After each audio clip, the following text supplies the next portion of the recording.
what's up, everybody? This is Maggie Reichard, pronouns she, her. I'm a medical ICU nurse and your host for Nursing Uncharted, the podcast that talks all about different types of nursing while having uncharted conversations about the profession and the process. So today we are doing an Uncharted Chats episode all about working at the bedside during pregnancy. This episode is coming out at the very last minute because I am 38 weeks pregnant. Could go into labor anytime now. And working at the bedside has been a challenge. And, it's been a challenge once you figure out you were pregnant all the way up to when you're waddling into the third trimester. So I wanted to do a Q&A about this whole experience while it's fresh in my mind, in hopes that a fellow nurse who's thinking about being pregnant or could be newly expecting, hoping that will help future nurses. So make sure to subscribe on our YouTube channel, Nursing Uncharted, to watch the full episode or see highlights of this episode. And check us out on Instagram at Nursing Uncharted for snippets and extras about the show. So the first question I got was, how do you find the energy? And it is, so the first trimester, you definitely suck a lot of energy out of you. You're just like constantly fatigued. There's hormone surges and you're very fatigued. You can have 200 milligrams of caffeine a day. I think that is the limit. So take with that what you will. If you're a coffee person, I was definitely a coffee person and I was never really a tea person. But I think I was starting to cut off coffee altogether, before I was, pregnant. I started taking this stuff called mud water, which, maybe you've heard of it, but it's actually mushrooms. It's like 7 different types of mushrooms and, it tastes like mud. It doesn't taste great. I had used like almond milk and honey in it and stuff, but it had like more nutritional value and it was like 1/7 the cup of coffee. So I was drinking that before I got pregnant. So I kind of like weaned myself off of coffee, and I actually stopped drinking the mud water when I was pregnant because there's one mushroom in there that I think increases your blood volume, and you're already increasing your blood volume being pregnant. So I think it puts you at risk for bleeding. So I think I had talked to a friend of mine is a Chinese medicine doctor that like does a lot, like, knows all about herbal, mushrooms and remedies and stuff. And so she gave me that recommendation to probably best not. But take with you what you will. 200 milligrams of caffeine a day. Let your charge nurses know if you're pregnant, if you want to, because they can sometimes help with assignments. That can certainly be helpful. First trimester is hard because you feel the worst and you have the most symptoms because your hormones are going crazy, but you're not showing and you're not telling people. So you're just kind of silently suffering by yourself. I think I called out a couple times during my first trimester. And so like know what your policies are about call outs and use your best judgment, take care of yourself. But yeah, sometimes letting your charge nurses know that, hey, I'm just really, really feeling fatigued. Sometimes they can help with maybe giving you like an easier assignment. And then just obviously rest as much as you can when you're at home, because you're building an organ and you're growing a baby. So 12-hour shifts are hard baseline, but yeah, I think that's what I did. The second question, how is your job with parental leave? This is a loaded question because I ended up doing some more research about this because it doesn't help to know exactly what my specific job did, which I'll go into, but I ended up doing some research to figure out what the U.S. does federally versus what the states do, versus what's employer specific. So federally, nationally, that answer is easy because we do nothing. The U.S. kind of sucks when it comes to maternity leave. I think we're one of a small number of countries who provides no national paid maternity leave. On the state level, there are 11 states and the District of Columbia who have or will soon have paid family leave laws. And those states are California, New Jersey, Rhode Island, Washington, New York, Massachusetts, Connecticut, Oregon, Colorado, Maryland, Delaware, and DC. I got a lot of information on this topic from paidleave.us. It had a great PDF on how those states break down their policies if you go to the FAQ section there. And I'll note that website a couple times in this podcast because it was super helpful. So some employers, I think most, not all, but most have abide by the Family Medical Leave Act, FMLA, which entitles eligible employees of covered employers, that's important, to take unpaid, also important, job protective leave for specified family and medical reasons with continuation of group health insurance coverage under the same terms and conditions as if the employee had not taken leave. So FMLA, generally, it's 12 weeks, and this is unpaid. And it just protects your job for those 12 weeks. And who's a covered employer? So companies who use, I don't know if they are mandated to use FMLA or if they just have the option available to them, but they are the covered employers have 50 or more employees within 75 miles of their workplace. So that is, largely inpatient. I'm sure, I would assume that's all hospitals, inpatient hospitals. But like outpatient positions or, smaller, clinics and things may not cover, be covered under FMLA. So in order to be eligible to take leave under FMLA, you must work for a covered employer. So the 50 or more employees within 75 miles, you have to have worked for that employer for 12 months, and you must have worked hourly 1,250 hours during those 12 months prior to the start of leave. Again, I found all this information on that same site, paidleave.us, on their FAQ page if you want to take a look at some more frequently asked questions there. So that's FMLA. That's not nationally or state specific. That is employer specific. So working in an inpatient hospital setting, you likely will be eligible for FMLA if you meet those requirements. And then, so you'll have FMLA, and then if you're insured, you would have short-term disability, and then you would have paid parental leave. Paid parental leave is also employer specific.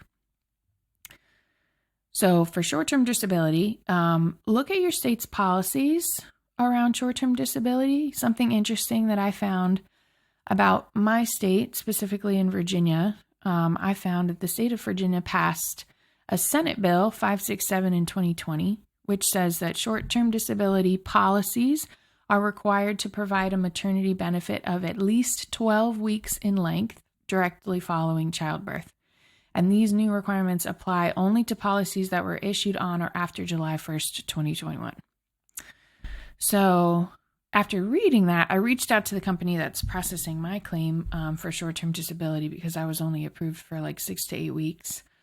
So I'm not sure if I didn't get the full 12 because my insurance policy, I've been working at my hospital before July 2021. So I think that's probably why, but I'm not sure. But take a look at your state if they have any policies for short-term disability.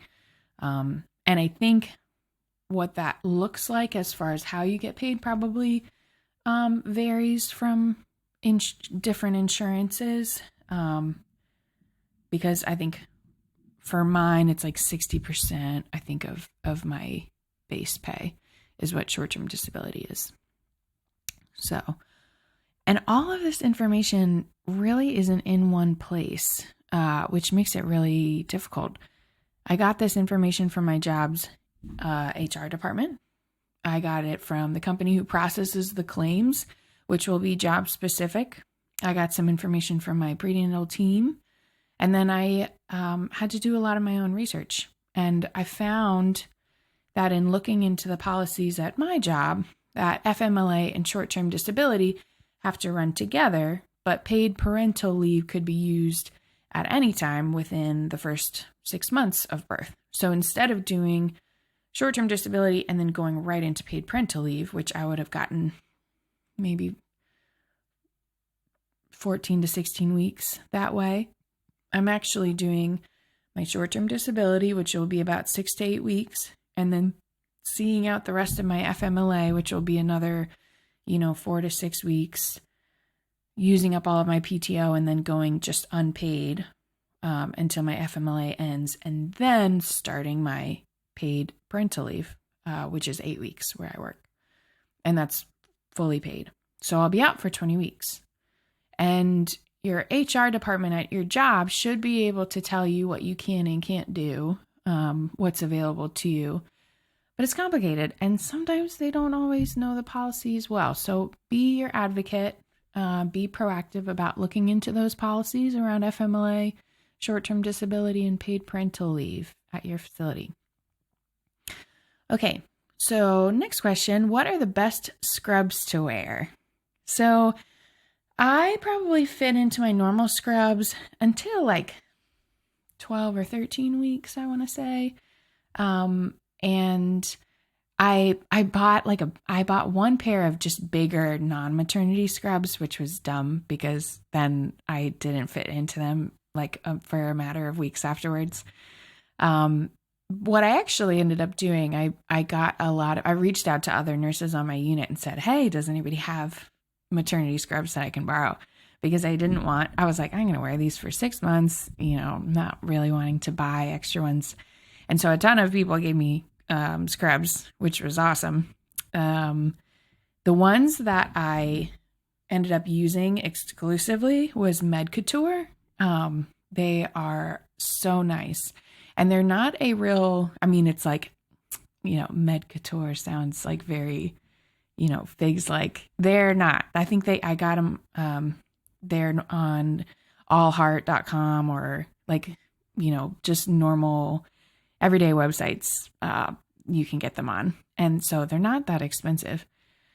But yeah, they were like buttery soft. They're just super, super comfortable. I have 3 pairs and that's all I wear. And then after a while, like t-shirts, and you got to figure out your hospital's policy, but just like plain t-shirts. Sometimes that's more comfortable with like a vest, you figure it out.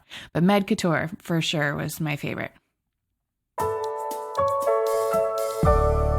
We'll be right back to our interview. Grab a cup of coffee, but don't go anywhere because we want to talk to you about our podcast partner, American Mobile. No matter your specialty, American Mobile has endless travel nursing opportunities. With the largest clinical team of all staffing agencies, American Mobile is ready to support you in achieving your career goals. To learn more about the benefits of American Mobile, like higher earning potential, premium health coverage, and 401k matching, make sure to visit AmericanMobile.com to speak with a recruiter. Again, visit AmericanMobile.com to discover your next travel nursing adventure. Now, back to the show.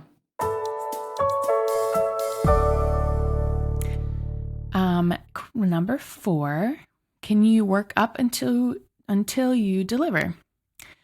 You can, and most people do, I would say. I just had a great talk with Andrea Dalzell. She is a disability rights advocate and a registered nurse who is in a wheelchair. She's been in a wheelchair since she was 12 years old. And we talked a lot about accommodations for people with permanent and temporary disabilities in the hospital and kind of what that looks like.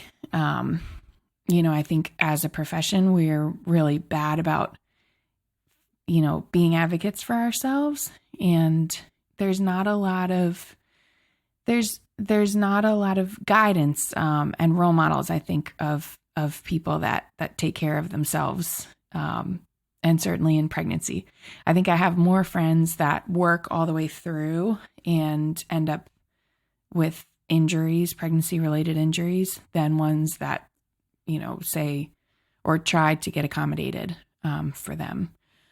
I am still working, and my plan was to work up until she delivers, until I deliver, because I wanted to accrue as much PTO as possible in order to have more time with her and get that, shave down that unpaid time that I talked about before. It's definitely hard. There was probably around 33 or 34 weeks. I had pulled a muscle in my neck just lifting patients. And so like little things like hanging IV fluid bags or hanging CRRT bags was getting more difficult. And just like reaching across the keyboard to get, a glucometer or something, it was just starting to get really painful. My feet were getting really swollen, and so I couldn't wear my normal shoes. So I went into the closet and found these like 10-year-old sneakers. Don't do that. Bad idea. I got horrible plantar fasciitis. And so I was like, not only was I starting to wobble, but I was like limping. And I started to get carpal tunnel in my left wrist too. And all of these things are pregnancy related injuries. And I was bringing a massage gun to work. And like at first I would just use it like once a shift. And then I started using it more and more. And then I was using it every time I sat down, and like a heating pack. And so it was just becoming very painful to do the job. So I sat down with my manager and I told her that. And, I also talked to HR, and I found the policy for my hospital regarding pregnancy related injuries, which basically said, the hospital had a policy that said that they don't discriminate against pregnancy related injuries, and that I could be accommodated for longer breaks and, more frequent breaks, a change in job responsibilities, and even a temporary job transfer, just to a job that is more suitable at this time. So I talked to my manager and I talked to HR, and after that I was put on light duty. So light duty essentially for my job, I'm still on the floor. I'm not taking patients, but I am doing a lot of administrative stuff. I am being a resource for the unit. I'm helping with admissions. I'm helping, float kind of around the floor, giving meds. But it allows me to take breaks that I need. It allows me to sit down when I need to. And what else? I think I'm doing kind of like audits, caudy-clabsy stuff. I'm, helping leadership with some of their rounding. So there's a ton of stuff that I was able to do. So that really helped. And if you're getting to that point, and certainly there has to be a reason, right? Like if you're feeling good and you're not having any problems, like you have to listen to your body and figure out. But, if you're starting to feel that way, see what your hospital has in regards to accommodations for those work-related, pregnancy-related, work-sustained injuries. Because a lot of people, I have two friends, one broke their tailbone, another herniated a disc when they're in their third trimester. And we shouldn't be waiting for that to happen before we start trying to accommodate our own injuries. We don't have to. I would hope that most hospitals have some type of policy there. So, but that is what I'm doing. Next question. How do you combat morning sickness for a 12-hour shift? So morning sickness is in quotations because I think, well, at least for me, morning sickness, well, the sickness is related to feeling hungry. Like your nausea and hunger are, if you're not, you eat in order to make the nausea go away, which is like, it feels like that shouldn't be the case, but it is. So I think that's probably why we say morning sickness, because when you're fasting all throughout the night and then you wake up. So I had crackers by my bed, and I just grazed all day. So in a 12-hour shift, my lunchbox would be like 20 pounds. I had grapes. Grapes are great because they have good water content. I would have saltines. I would make like saltines with almond butter, like cracker sandwiches, and I would put them in the freezer for a little bit before work. And then I have these like little sandwiches, celery and hummus, just like healthy stuff, but I would graze all day. And that would really help me. That would help me through the 12-hour shift. And talk to your OB or midwife about what meds you can take. I know, for me, I was told Unisom helps. That's a sleep aid, but it also helps with nausea in the morning. And B6, vitamin B6 is definitely one that I was taking during that time. Next question. So what patients can or can't you take? I can only speak to my place of work. I believe that that's probably up to the hospital's policy. I work in the medical ICU, which was the COVID ICU, and we would all take COVID patients, pregnant or not, because PPE works. I said so many times before, I think it's more, it's more likely for us to get COVID and other diseases when we're out in the community, unmasked and in close contact with others, sharing drinks, whatever we're doing, than when we're hyper aware of the disease and when we're gowned and masked and, up to the nines in the hospital. That being said, now that we have 1 or 2 COVID patients on the unit at a time, I won't be assigned to that assignment because we're more immunocompromised than the next nurse. And there are other nurses that can take those patients. And that goes for a lot of diseases like shingles, TB, a lot of the airborne things. I don't think it's hospital policy as much as it is kind of an unspoken accommodation that other nurses kind of protect the pregnant nurses. At least that has been where I work, and I'm lucky for that.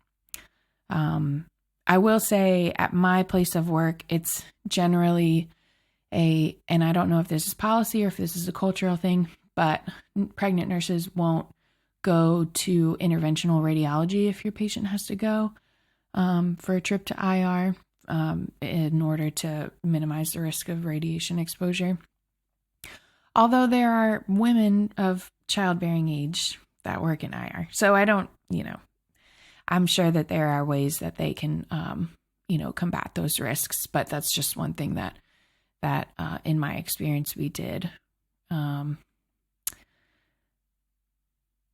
I would say for hazardous drugs, I think again, like with chemo and things, you're wearing PPE and gowned up and everything, and double gloving, double glove when using cavi wipes, bleach wipes. I think that's just a good practice to have for anybody. When you're handling hazardous drugs or carcinogenic things, those cavi wipes. I saw somebody the other day that was wiping down something with the cavi wipes, the purple wipes, with their bare hands. And I was like, don't do that.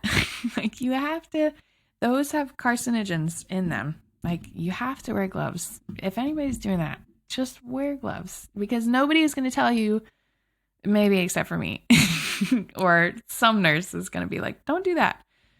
But, yeah, like, that's only hurting you. That's my soapbox. Wear gloves when using the cavi wipes. let's see, as far as can and can't take patients, no. Lifting heavy patients is obviously a no. But you may still be assigned to those patients. So using your resources, other staff, lift equipment. Lift equipment was my best friend when I was taking patients, because you just can wheel it right into the room, like under the bed, and we have at our facility, we have hover mats, which are just like this kind of nylon material with handles, and hopefully, people know what I'm talking about, but, the lift just hooks onto those handles and then it brings the patient up. And then you can put the wedges under there. And that was that was my best friend, because, you want to be independent still if, we're short staffed a lot of the times. And so that allowed me to still be autonomous in the nursing care I provided. And, it still allowed me to be able to turn my patients, when they were intubated, sedated, all of and they are heavy. And they also did great with baths. So just make sure you use your lift equipment that you have in your hospital. And then again, with talking to your charge, take patients, try to take patients if you're on the floor who are ambulatory, and just use your best judgment. But all in all, just give yourself some grace. Working in such a labor-intensive job is so hard while you're pregnant, and people don't get it unless they've gone through it themselves, and even then they forget. So, be your own advocate, listen to your body, make your own accommodations. Don't break your back, don't herniate a disc in order to keep doing the same job at the same pace that you were doing before, because you're not only hurting yourself, you have this baby to think about too. And we have to be better about making ourselves and our health a priority. And in the long run, we might stay at the bedside longer for it, because we're not injuring ourselves in the present time if we are taking care of our bodies. So those are all the questions that I have. If you have other questions, feel free to DM us on Instagram at Nursing Uncharted. I would love to answer some of those questions, and I'll even try to put them in the stories so that other people can see them as well. But that's it for this episode. Thank you guys so much for listening. I'll talk to you later. That brings us to the end of the show. Thanks for tuning in to Nursing Uncharted. To learn more about today's episode, make sure to explore the show notes at americanmobile.com/nursinguncharted. And don't forget to subscribe so you never miss a guest. If you're a nurse interested in traveling, visit americanmobile.com to explore the largest database of travel nursing jobs in the industry and the amazing benefits that American Mobile has to offer. Also, a special thanks to producer Jonathan Cary, assistant producers Katie Schrauben and Sam MacKay, and Aiden Dykes for the music and editing. Until next time, take care of yourself.